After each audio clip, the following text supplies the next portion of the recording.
बिस्मिल्लाहिर्रहमानिर्रहीम। एक्सरसाइज 4.4 इसका question number 2 जो है उसका फर्स्ट पार्ट जो है वो किया था। अब उसका सेकंड पार्ट देखें। लाइन की इक्वेशन मालूम करनी है वो फर्स्ट पार्ट की तरह। Through intersection of lines x + 2y + 3a = 0, 3x + 4y + 7a = 0 and making equal intercept on the axis. तो हमने ये पढ़ा था कि अगर दो लाइन इंटरसेक्ट कर रही हों, उनके पॉइंट ऑफ इंटरसेक्शन में से कोई और लाइन पास कर रही हो तो उसकी इक्वेशन होती है L1 + K L2 = 0। तो equation of line through the intersection of lines is L1 x + 2y + 3 + K L2 3x + 4y + 7a = 0। इसको इक्वेशन नंबर 1 का नाम देंगे। के के साथ मल्टीप्लाई कर लिया, ये बन गया x + 2y + 3kx 4ky + 7k = 0। x common ले लिया, 1 + 3k × x, y कॉमन लिया, 2 + 4k × y + 3 + 7k = 0। अब इनके इंटरसेप्ट मालूम कर लें। फॉर x इंटरसेप्ट के लिए y 0 होता है, क्योंकि x इंटरसेप्ट जो है ये x एक्सिस लाइन के ऊपर आता है, वहाँ पर y की वैल्यू 0 होती है। तो जब इधर y 0 लिखेंगे तो 1 + 3k × x से ये उधर चला जाएगा, -3 - 7k हो जाएगा। तो x जो है वो आ जाएगा -3 - 7k / 1 + 3k। For y intercept के लिए x को 0 लेंगे। जब इसमें x 0 हो जाएगा, ये 2 + 4k y = -3 - 7k होगा, और y आ जाएगा -3 - 7k / 2 + 4k। वो कह रहा है कि इसके जो इंटरसेप्ट्स हैं वो इक्वल हैं, यानी कि x इंटरसेप्ट और y इंटरसेप्ट जो है वो इक्वल है। तो एज इंटरसेप्ट्स आर इक्वल, अगर इंटरसेप्ट्स इक्वल हैं तो इनको बराबर लिख लेंगे। तो इधर से -3 - 7k कैंसिल हो जाएगा, 1/1 + 3k 1/2 + 4k। तो क्रॉस मल्टीप्लिकेशन 2 + 4k = 1 + 3k, तो k की वैल्यू -1 आ गई है। ये k की वैल्यू इस क्वेश्चन नंबर 1 में पुट करेंगे तो हमारे पास तीसरी लाइन की इक्वेशन आ जाएगी जो इन दोनों के पॉइंट ऑफ इंटरसेक्शन में से पास करेगी। के की वैल्यू -1 जो है क्वेश्चन नंबर 1 में पुट करेंगे। First this imply x + 2y + 3, के की वैल्यू -1, 3x + 4y + 7, -1 से मल्टीप्लाई कर दिया। x वाली टर्म ऐड कर ली, y वाली टर्म ऐड कर ली, कांस्टेंट नंबर को ऐड कर लिया। तो -2 कॉमन ले लें, x + y + 2a = 0, -2 उधर 0 के नीचे जाएगा, 0 हो जाएगा। हमारे पास इक्वेशन आ जाएगी x + y + 2a = 0। Condition of concurrency of 3 straight lines. Concurrent का मतलब होता है अगर लाइन एक ही पॉइंट में से पास करें तो उन लाइन को कहा जाता है कि ये कंकरेंट लाइंस हैं। तो condition of concurrency of 3 straight lines, वो कह रहा है कि अगर 3 लाइन जो है वो एक ही पॉइंट में से पास करेंगी तो उनकी कंडीशन क्या होगी। कंकरेंट का मतलब क्या, जो लाइन एक ही पॉइंट में से पास करती हैं उन लाइन को कंकरेंट कहा जाता है। अब वो कह रहा है कि हमें कैसे पता चलेगा कि ये तीनों लाइन जो है वो एक ही पॉइंट में से पास करती हैं। जिस तरह से हमने पहले पढ़ा था कि अगर दो लाइन जो हैं वो पैरेलल हों तो हमें कैसे पता चलेगा, उन दोनों की स्लोप बराबर होगी। अगर दो लाइन परपेंडिकुलर हों तो हमें कैसे पता चलेगा कि ये दो लाइन जो है ये परपेंडिकुलर हैं। दोनों की स्लोप्स का प्रोडक्ट अगर -1 के बराबर आ जाए तो लाइन जो है वो परपेंडिकुलर हो जाती है। अब इसी तरह से 3 अगर लाइन एक ही पॉइंट में से पास करें तो हमें कैसे पता चलेगा कि ये तीनों लाइन जो हैं वो एक ही पॉइंट में से पास कर रही हैं। ये इसका आर्टिकल है। 3 non parallel lines L1 a1x + b1y + c1 = 0, L2 a2x + b2y + c2 = 0, L3 a3x + b3y + c3 = 0 are concurrent. वो कह रहे हैं अगर तीनों लाइन जो है वो कंकरेंट होंगी, डिटर्मिनेंट जो है ये हमेशा 0 के बराबर होगी। डिटर्मिनेंट में लिखना क्या है, x का कोएफिशिएंट a1, y का b1, फिर कांस्टेंट। दूसरी लाइन में a2 b2 c2, तीसरी लाइन में a3 b3 c3, यानी कि x के कोएफिशिएंट फर्स्ट कॉलम में, सेकंड में y के कोएफिशिएंट, थर्ड में कांस्टेंट। अगर इसका डिटर्मिनेंट जो है वो 0 के बराबर आ जाए तो लाइन जो है वो कंकरेंट हो जाएंगी, यानी कि एक ही पॉइंट में से पास करेंगी। क्वेश्चन नंबर 4 है find the condition that the line y is equal m1x plus c1, y is equal m2x plus c2, y is equal m3x plus c3 are concurrent. वो कह रहा है कि लाइन जो है ये कंकरेंट है, साबित नहीं करना, उसने खुद कह दिया कि लाइन कंकरेंट है। अगर लाइन कंकरेंट है तो डिटर्मिनेंट को 0 के बराबर लेकर हल कर लेंगे, जो आंसर आएगा वो उसकी कंडीशन हो जाएगी।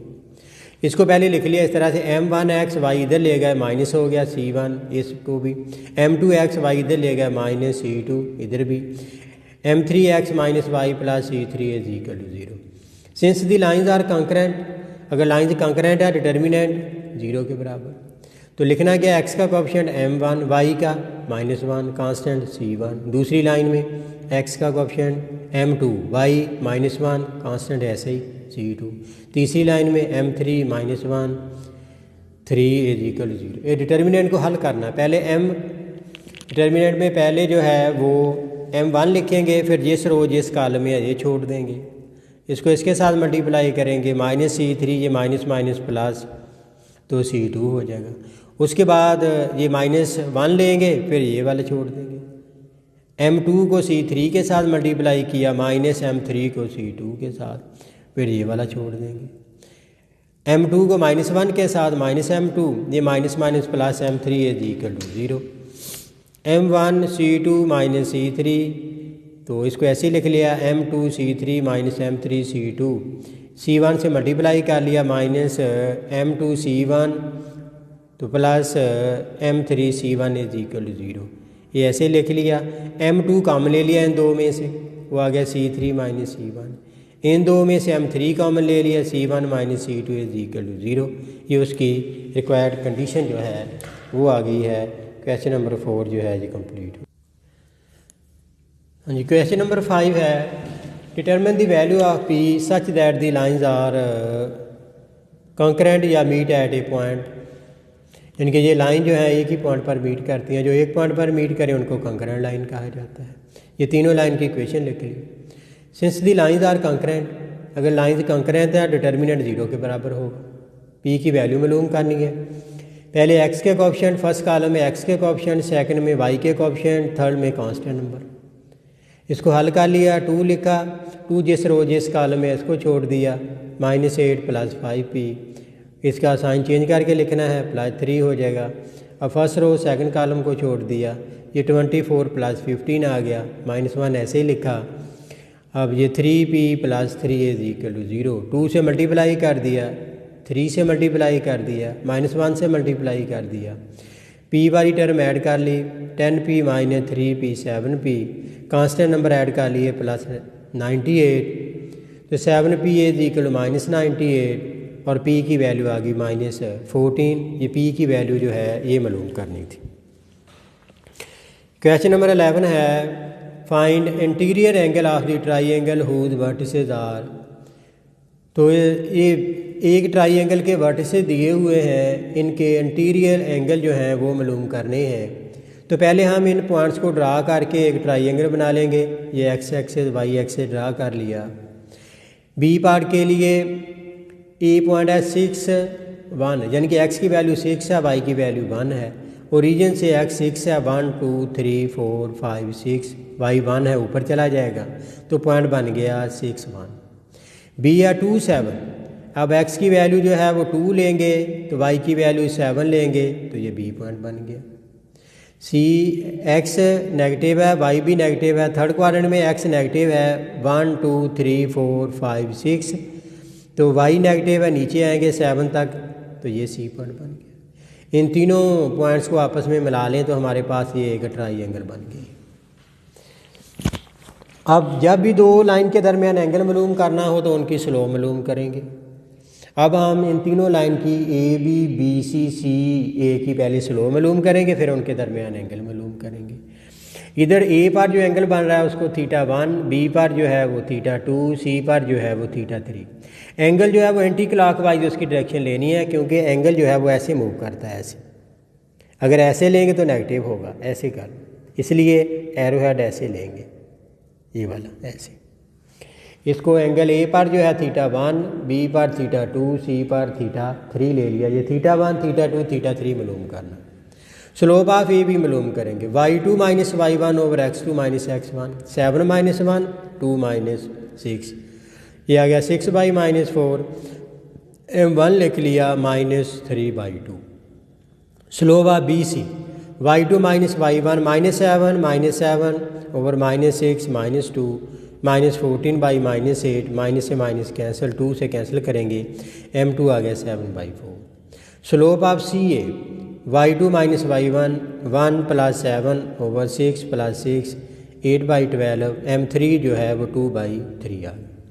Let θ1, θ2 and θ3 be the angles from AB to AC। AB और AC के दरमियान θ1 है, BC to BA, BC to BA ये θ2 है, CA ये वाला CA एंड CB ये θ3 रिस्पेक्टिवली है। तो अब θ1 जब भी दो लाइन के दरमियान एंगल मालूम करना हो तो फार्मूला हम पहले पढ़ चुके हैं, tan phi A = m2 - m1 over 1 + m1 m2, ये फार्मूला अप्लाई करते हैं। लेकिन अगर θ1 मालूम करना है तो ये इन दो लाइन के दरमियान है, एक ही स्लोप m1 है और एक ही स्लोप m3 है। अब फार्मूला हम लेते हैं m2 - m1। अब m2 - m1 या m1 - m2 लेना है, उसका तरीका क्या होगा? आपने देखना ये एंगल θ1 है, इसमें एरो हेड किस लाइन के ऊपर जा रहा है? ये m3 के ऊपर, एरो हेड 3 के ऊपर जा रहा है, इसलिए 3 को पहले लिखना है, यानी कि m3 - m1 over 1 + m1 m3। जब θ2 लेना है तो एरो हेड जो है वो m1 के ऊपर जा रहा है, तो हमने लेना है m1 - m2। जब θ3 मालूम करेंगे तो एरो हेड जो है वह m2 के ऊपर जा रहा है, फिर हम लेंगे m2 - m3। इन चीज़ों का ख्याल रखना है। हाँ जी, tan θ1 हो गया m3 - m1 over 1 + m3 m1, m3 की वैल्यू, m1 की वैल्यू, m3 की वैल्यू और m1 की वैल्यू। तो ऊपर हमारे पास 2/3 + 3/2, नीचे 3 से 3 कैंसिल, 2 से 2 कैंसिल, 1 - 1 नीचे 0 आ गया। तो समथिंग ओवर 0 जो होता है वो इन्फिनिटी होता है। तो θ1 आ गया tan इनवर्स इन्फिनिटी, वो 90 होता है। इसका मतलब θ1 जो है वो 90 होगी। और tan θ2 उसका फार्मूला बताया है m1 - m2 over 1 + m1 m2, m1 की वैल्यू, m2 m1 m2। ऊपर एलसीएम 8 आएगा, ये हो जाएगा -12 -14, नीचे 1 ये माइनस आएगा, ऊपर मल्टीप्लाई कर लिया 21, नीचे 8, तो ऊपर आ जाएगा -26/8 और नीचे आ जाएगा -13/8। 8 से 8 कैंसिल, तो माइनस से माइनस कैंसिल, 26/13 2 बच जाएगा। θ2 आ जाएगा tan इनवर्स 2, इसको हल किया तो ये 63.43 डिग्री आ जाएगा। θ3 के लिए होगा m2 - m3 over 1 + m2 m3, m2 की वैल्यू, m3 की वैल्यू, m2 की वैल्यू, m3 की वैल्यू। ऊपर एलसीएम 12 आ गया, 21 - 8, नीचे आ गया 1 प्लस मल्टीप्लाई किया 14/12, ऊपर 13/12, नीचे बन जाएगा 26/12, 12 से 12 कैंसिल, 13 को 26 से मल्टीप्लाई कैंसिल करेंगे, 1/2 बच जाएगा। θ3 आएगा tan इनवर्स 1/2, तो ये आएगा 26.57 डिग्री। इसी तरह से सी पार्ट है, ए बी सी दिया है, ड्रा करेंगे। ए पॉइंट को जब ड्रा करेंगे, x2 है, y -5, 1 2 -5 नीचे आ जाएगा। बी के लिए x जो है वो -4 है, 1 2 3 4, y -3 है, ये b आ गया। सी है x -1 इधर आ जाएगा, y 5 है ऊपर चला जाएगा, ये सी आ गया। तो ए बी सी को आपस में मिला दिया, ये एक ट्राइंगल बन गई है। तो ए पर एंगल θ1 ले लिया, बी पर θ2 ले लिया, सी पर θ3 ले लिया। तो ए बी की स्लोप को m1, बी सी की स्लोप m2, सी ए की स्लोप m3। उसी तरीके से स्लोप मालूम करेंगे। Slope of A B y2 - y1 over x2 - x1, -3 + 5 -4 -2 -1/3 2/-6 आ गया, -1/3 m1 आ गया। Slope of BC y2 - y1 over x2 - x1, 5 + 3 -1 + 4 8/3 m2 आ गया। स्लोप ऑफ CA तो y2 CA y2 - y1 5 - 5 2 + 1 -10/3 m3 आ गया। Let θ1, θ2 and θ3 be the angle from AC to AB, BA to BC and CB to CA respectively.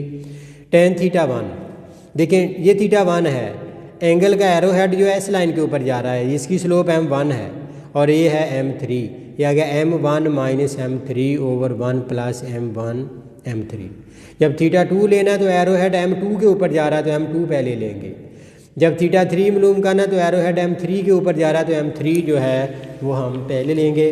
अब इसमें m1 और m3 की value tan θ1 इसमें value put कर दी m1 m3 की, हल किया 9/3 1 + 10/19 3/19/9 9 ऊपर चला जाएगा 27/19 θ1 हो जाएगा tan इनवर्स 27/19, हल किया 54.87 डिग्री। θ2 के लिए फार्मूला बना m2 - m1 over 1 + m2 m1, m2 की वैल्यू m1 की वैल्यू, हल किया 9/3 नीचे आ गया 1 - 8/3 ऊपर 9/3 नीचे बन गया 1/9 9/3 ऊपर जाएगा 9 20 ये वाला 3 को इसे कैंसिल कर देंगे, 9 से 3 आएगा, 3 को 9 से 27, θ2 आएगा tan इनवर्स 27, तो θ2 की वैल्यू जो है ये मालूम कर ली।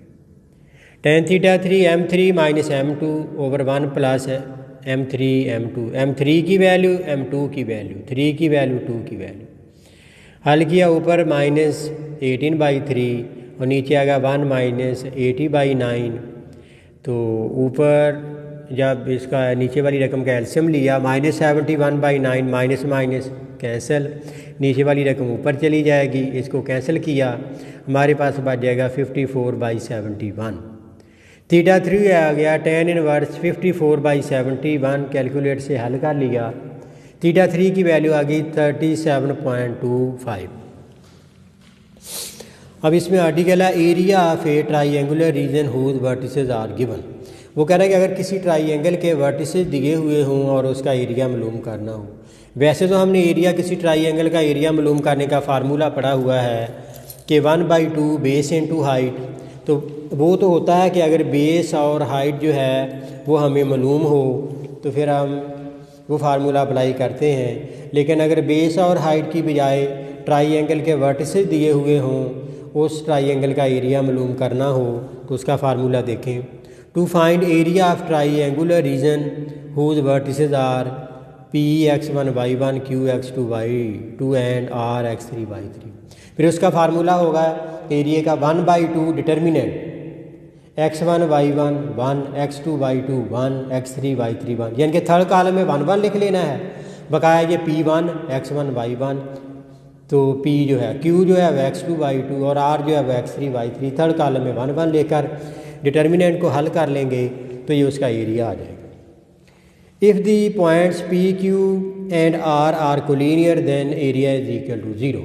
अगर पॉइंट्स एक ही लाइन के कोलिनियर का मतलब होता है एक ही लाइन के ऊपर आ जाए तो फिर उसका एरिया जो है वो 0 हो जाएगा, या अगर पॉइंट्स जो हैं वो कोलिनियर हों या उनको कोलिनियर साबित करना हो तो हम उसका एरिया मालूम करेंगे। अगर आंसर 0 आ जाए पॉइंट्स जो हैं वो कोलिनियर होंगे। In numerical problem if sign of area is negative then it is to be omitted. अगर एरिया मालूम करें और उसका साइन जो है वो नेगेटिव आ जाए तो नेगेटिव साइन जो है उसको हम नेगलेक्ट कर देंगे, क्योंकि एरिया वॉल्यूम डिस्टेंस जो है ये कभी नेगेटिव नहीं होते। क्वेश्चन नंबर 14 है find the area of the region bounded by the triangle whose sides are. एक ट्राइंगल है उसकी 3 साइड दे दी है और उसका एरिया मालूम करना है। अभी हमने एरिया मालूम करने का फार्मूला पढ़ा है कि उसके वर्टिसेस हमें मालूम हो, लेकिन वर्टिसेस नहीं दिए, तीनों साइड की इक्वेशन दे दी है। ये इक्वेशन 1 ये 2 ये 3। पहली इक्वेशन को हमने इक्वेशन नंबर 1, दूसरी को 2, तीसरी को 3 ले लिया। अब इनकी मदद से हम इनके पॉइंट ऑफ इंटरसेक्शन मालूम करेंगे। देखें ये ए पॉइंट जो है ये फर्स्ट और सेकंड लाइन जो है ये इनका पॉइंट ऑफ इंटरसेक्शन है, यानी कि फर्स्ट और सेकंड लाइन को हल करके हम एक्स और वाई की वैल्यू मालूम करेंगे तो वो उनका पॉइंट ऑफ इंटरसेक्शन आ जाएगा, तो ए के कोऑर्डिनेट्स आ जाएंगे। जब बी के कोऑर्डिनेट्स मालूम करने हैं तो सेकंड और थर्ड को हल करके एक्स और वाई की वैल्यू निकाल लेंगे। सी के कोऑर्डिनेट्स मालूम करने हैं तो फर्स्ट और थर्ड को हल करके हम एक्स और वाई की वैल्यू मालूम कर लेंगे, वो सी के कोऑर्डिनेट्स आ जाएंगे। जब तीनों वर्टिसेस आ जाएंगे तो फिर एरिया का फार्मूला हमने पढ़ा हुआ है 1/2 डिटर्मिनेंट, उसमें ये वैल्यू पुट कर देंगे। अब ए के कोऑर्डिनेट्स मालूम करने के लिए फर्स्ट और सेकंड दोनों को ऐड कर लिया तो वाई कैंसिल हो जाएगा। 17x - 51 is equal to 0, 17x is equal to 51, x की वैल्यू 3 आ गई। अब ये एक्स की वैल्यू फर्स्ट में पुट करके तो वाई की वैल्यू मालूम कर ली। 7 3 - y - 10, वाई को दूसरी साइड पर ले जाएंगे। 21 - 10 तो वाई की वैल्यू 11, तो ए हमारे पास आ जाएगा 311। जब बी मालूम करना है तो सेकंड और थर्ड को हल करेंगे, तो सेकंड और थर्ड को इनमें वाई के कोएफिशिएंट इक्वल करने के लिए सेकंड इक्वेशन को 2 के साथ मल्टीप्लाई कर लिया और उसमें से थर्ड माइनस। जब इसको 2 से मल्टीप्लाई करेंगे 20 + 2y - 82 is equal to 0, third equation लिखी और इसको सब्ट्रैक्ट कर लिया। 17x ये 2y कैंसल -85 उधर जाएगा प्लस x की वैल्यू 5 आ गई। सेकंड में पुट कर लें 10x पर 5 + y - 41, 50 - 41 is equal to y, तो y + 9 is equal to 0, y की वैल्यू -9 आ गई। तो b के कोऑर्डिनेट्स बन गए 5 - 9। सी के मालूम करने हैं फर्स्ट और थर्ड को हल करें, तो इसमें भी वाई के कोएफिशिएंट बराबर करने के लिए सेकंड इक्वेशन जो है फर्स्ट इक्वेशन जो है उसको 2 से मल्टीप्लाई करके थर्ड में ऐड कर देंगे। फर्स्ट को 2 से मल्टीप्लाई किया 14x - 2y - 20 is equal to 0, third है इसमें 3x + 2y + 3 is equal to 0, 17x y cancel -17, 17x is equal to 17, x की वैल्यू 1 आ गई। फर्स्ट में पुट किया x की वैल्यू 1, 7 1 y - 10, y उधर ले गए प्लस हो जाएगा, 7 - 10 बचा, तो y की वैल्यू -3 आ गई। सी के कोऑर्डिनेट्स आ गए हैं 1 - 3। एरिया का फार्मूला हमने पढ़ा था 1/2 डिटर्मिनेंट, तो पहले थर्ड कॉलम में 1 1 लिखना है। पहले ए लिखेंगे 311, बी लिखेंगे 5 - 9, सी लिखेंगे 1 - 3, 1/2 बार ऐसे ही आ जाएगा। डिटर्मिनेंट को हल किया -9 + 3 हो जाएगा, -11 ये 5 - 1 हो जाएगा, 1 और ये -15 + 9, 1/2 ये -18 हल किया और ये -44 और ये -6, 1/2 -68, माइनस आ गया है। हमने पढ़ा था अगर नेगेटिव साइन आ जाएगा तो उसको नेगलेक्ट कर देना है, कैंसिल करेंगे। 34 स्क्वायर यूनिट, क्योंकि एरिया है इसके साथ हम स्क्वायर यूनिट जो है ये लिखेंगे।